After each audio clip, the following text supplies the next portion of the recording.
On the night before his death, Jesus said to his disciples, "Children, I am to be with you but a little while longer. You will look for me, and what I said to the Judeans, 'You cannot come where I am going,' I now say to you. I give you a new commandment. Love one another. Love one another as I have loved you. It is by this that everyone will know you as my followers, by your loving one another." On the day he was resurrected, Jesus said to his disciples, "Peace be with you. Bear my peace within yourselves. Beware that no one led astray, saying, 'Look over here,' or 'Look over there.' For the child of humanity is within you. Follow it. Those who seek it will find it. Go then and proclaim the good news of the realm." When he said this, he departed. But they were pained. They wept greatly, saying, "How shall we go to the nations and proclaim the good news of the child of humanity? If they did not spare him, how will they spare us?" Then Mary stood up and said, "Do not weep and be pained, nor doubt, for all his grace will be with you and shelter you. But rather, let us praise his greatness, for he prepared us and made us humans."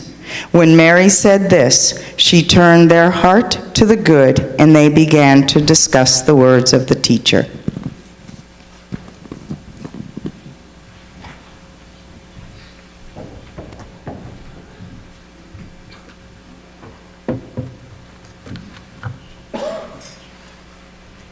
Imagine how that must have felt. For those first Jesus followers, the people we call his disciples, to know that their leader was leaving them. To know that the person who had the courage to do what was necessary and the power to keep them safe was no longer going to be with them. For that group of people who risked their lives speaking truth to power, who worked on behalf of the most marginalized in their society, who knew that they were seen as dangerous outlaws for challenging an unjust empire, that night described in the Gospel of John must have been one filled with fear. And when the worst happened, when their leader, the one that they had relied on for protection, was killed, the shock of that moment must have been unbearable. The anguish, the uncertainty about their own safety. If they did not spare him, how will they spare us? How on earth could they have gone on sharing a message of justice when it meant imprisonment? Why, in a world where challenging corruption and speaking on behalf of the oppressed, that would get you killed, why would they ever want to make themselves known? Back in August, when I was a new intern, I attended a hearing about the Trinity Center's winter homelessness shelter. I had been warned about the pushback that it was receiving and was grateful to see several of you there as well. But I didn't realize just how much our presence mattered until members of the public addressed the council to share their opinions, particularly their opinions against the shelter. As some of you may recall, several statements dehumanized people that evening who would be served. Residents concerned that the people living in the armory would break into their homes or go to the bathroom on their lawns. Parents worried that there was nothing to stop the people in the shelter from attacking them or their children. Almost all of them agreed homelessness was an issue that needed to be addressed, but many didn't want a temporary solution in their backyard. I admit I was horrified. As I sat in the room listening to these statements, it became harder for me to keep a straight face. That unreadable but present expression that often accompanies what we in the ministry call the non-anxious presence. In the midst of these exchanges, unable to hold my shock any longer, I texted Reverend Leslie. "Minister face is really hard to keep right now." A minute later, I got her response. "We often preach about the world we want. This is the world we live in." And that got me thinking, as Leslie often gets you doing. We often preach about the world we want. Well, what is the world I want? The world I want is a place where the dignity of all people is acknowledged by individuals and systems alike, where there is equitable access to opportunities, where we embody a shared sense of preservation in our engagement with the environment. The world I want, the world I think we all want, is a place where all of life can not only survive, but all of life can thrive in mutually supportive relationships.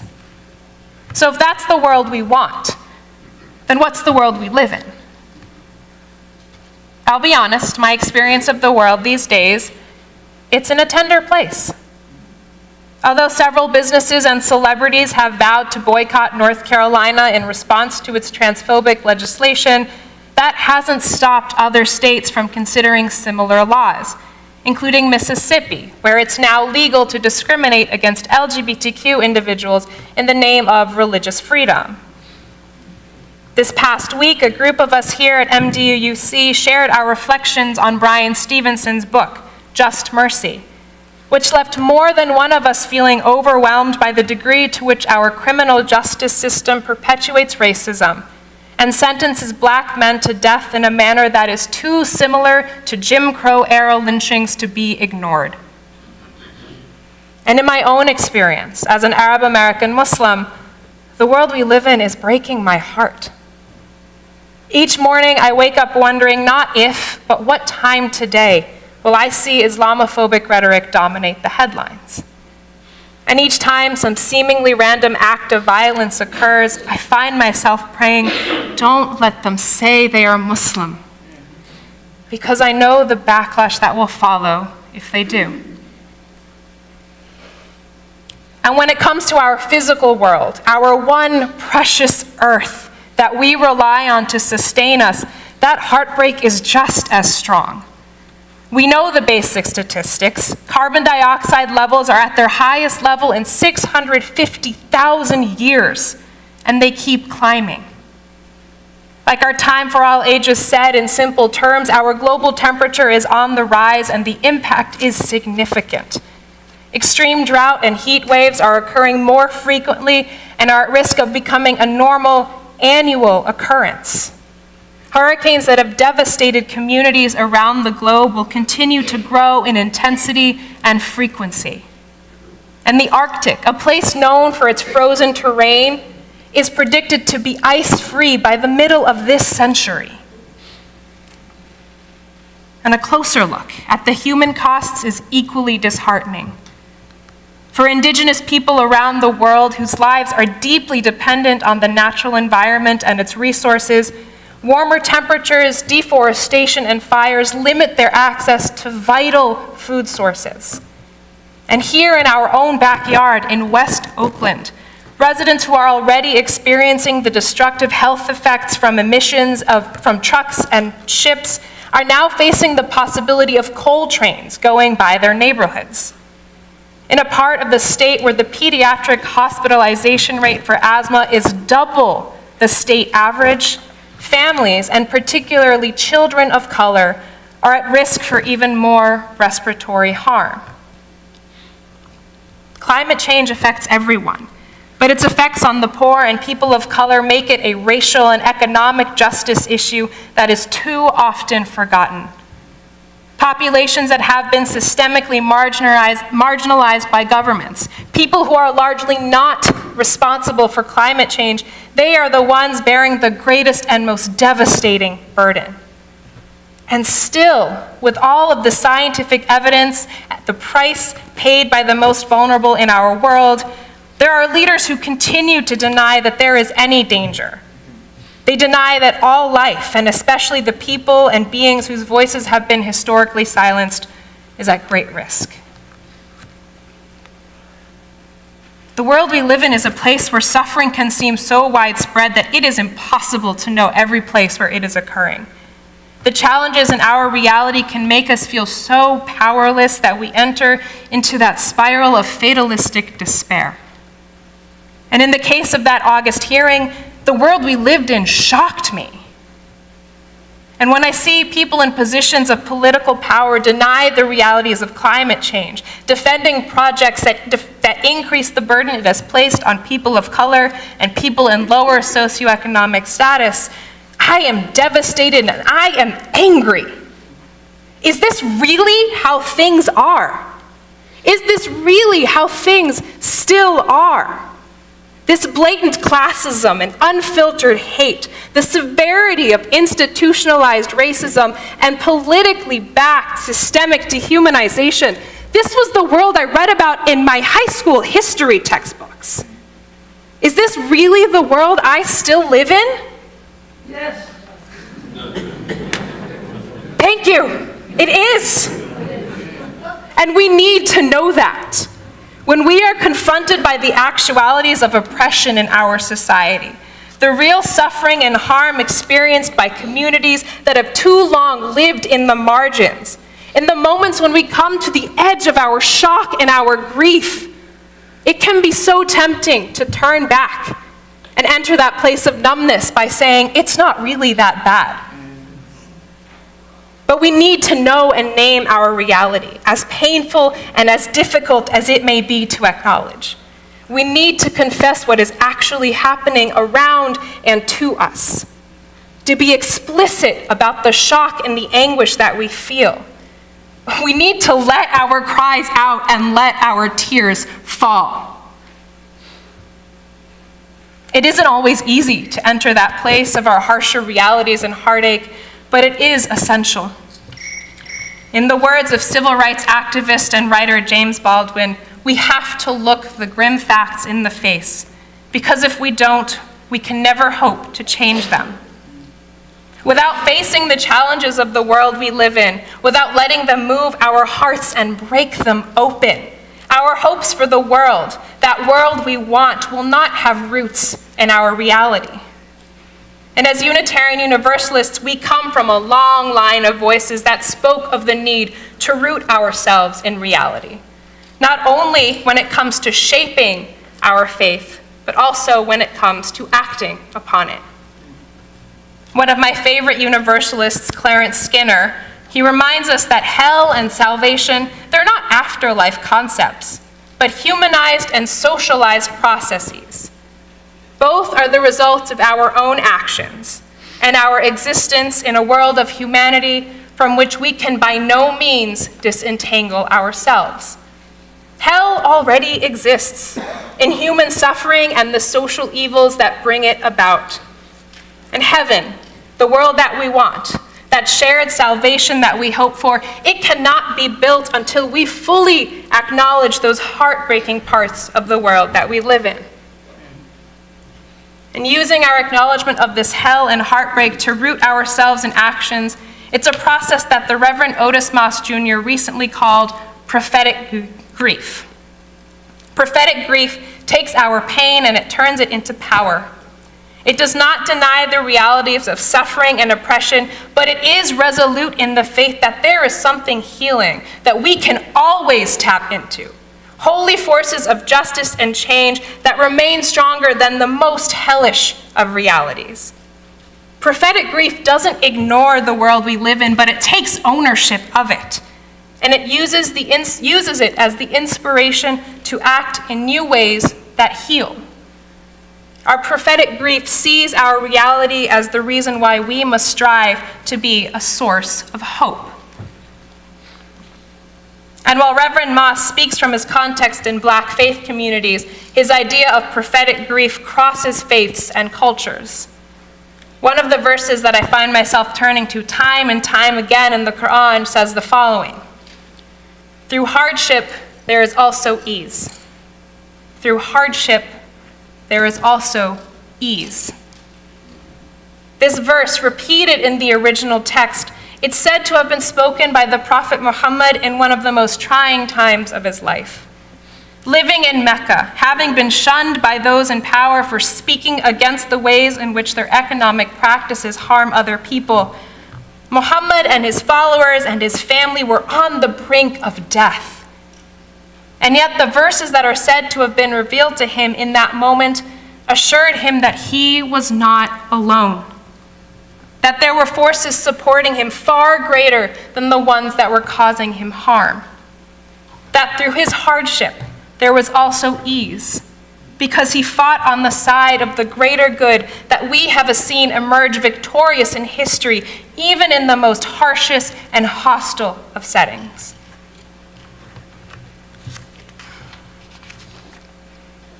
And this concept of prophetic grief, it also resonates with Unitarian Universalism's understanding of our expanding potential. It reminds us that our faith, our power as people, is rooted in an infinite love that we can and must always continue to discover new expressions of every day. As UU theologian Rebecca Parker writes, "I believe we are living in a time when the best is asked of us. And this best is far beyond what we thought we were capable of or what we thought we would ever be asked to do. I believe that in rising to the occasion of what is asked of us now, we will discover a depth of strength and a richness of love and courage that we did not know we could claim or achieve. By naming our reality, we live into our ability to connect to one another with a genuine awareness of what is actually happening around and to us. We build relationships that are rooted in sincere companionship and compassionate trust, and remind one another that in the midst of devastation, our ability to create and love, it's still possible and it is infinitely stronger. Whether we call it prophetic grief or rising to the occasion, our honest acknowledgement of injustice, that's what expands our capacity to change it. So where does our naming the world take us? What is the payoff of taking that risk and making ourselves known?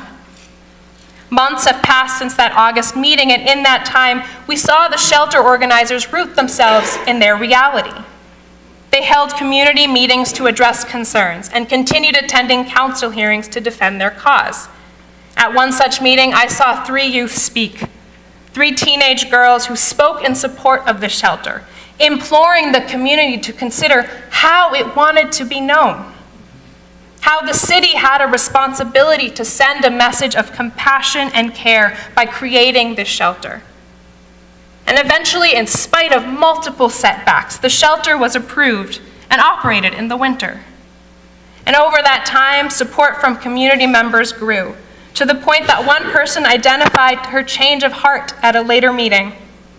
She was so impressed by the shelter's organization and the safety it actually created in the neighborhood that she supported its renewal for the next year.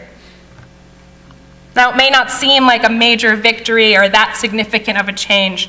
A few people supporting a temporary solution to homelessness in one city, it doesn't seem like a whole lot, but it is. Each person's shift in opinion, this city's willingness to try something new, it's a glimmer of the world that is possible to create using the saving resources of the world that is. Changes of the heart, cultivated by the love and rising to the occasion of advocates and people of faith, that's a reflection of our transformative power, our ability to confront the ugliness in our world, knowing that we have access to forces of healing and change greater and more beautiful than the ones that cause harm. And that same transformative power in our efforts is accessible when we address climate change. In our Time for All Ages, the children acted because they had the courage to name their reality. They knew that if they worked together, even the smallest of actions could have great impact. And they made themselves and their reality known, reaching out to children around the world, putting their faith in a healing love that they believed was greater than the destructive harm they had encountered.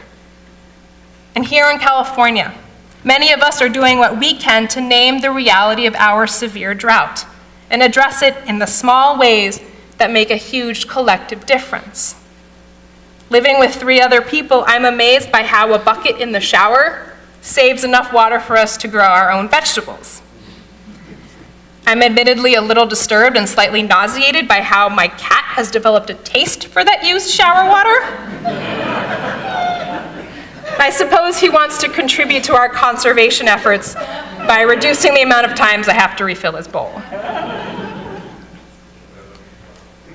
Turning turning off lights, using public transportation, recycling, putting solar panels on a church sanctuary. At an individual level, these may not seem like they make a dent, but collectively we know they can and do have tremendous impact.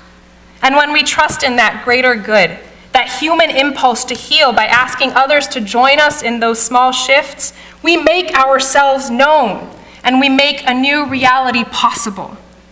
Our ability to tap into those forces of healing and change doesn't just end with adjustments to our daily routine. It includes making ourselves known in risky ways that confront the devastating realities of climate change, especially those faced by the most marginalized in our community. Last summer in Portland, Greenpeace activists, social warriors, they rappelled off of a bridge in an effort to prevent the passage of the MSV Fennica, an icebreaker ship that was bound for oil drilling operations in the Arctic. Although the ship eventually passed through, their efforts made them and the realities of such activities known, and encouraged many people to believe that they too could be a part of the movement for change.